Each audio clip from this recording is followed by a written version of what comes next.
海龟交易法是一套著名的系统化交易方法，最初由商品交易员 Richard Dennis 和 William Eckhart 在1983年创立，用以证明交易技巧可以通过一个简单的规则系统被教授给普通人，而不仅仅是依赖天生的交易才能。海龟交易系统并不限定于特定的商品或市场，它可以应用于股票、加密货币、期货和外汇等各种市场。现在，我们就设定一些参数，让 Stocktiny AI 帮我们生成程序，对 Polkadot.USD 进行回测计算。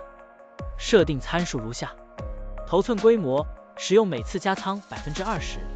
入市信号，当市场价格高于过去20日的最高价时，视为买入信号；反之，低于20天最低价时为卖出信号。加仓策略，每当价格移动到1/2的20日均幅指标 ATR 时加仓一次。运行时间从2023年1月1日到2024年5月10日。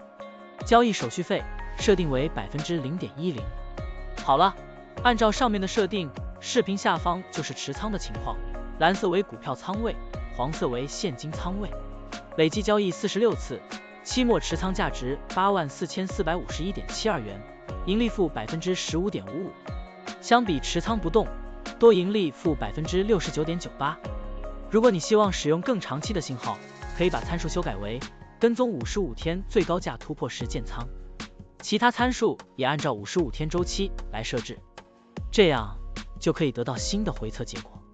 累计交易23次，期末持仓价值95309.15元，盈利负 4.69%。相比持仓不动，多盈利负 59.12%。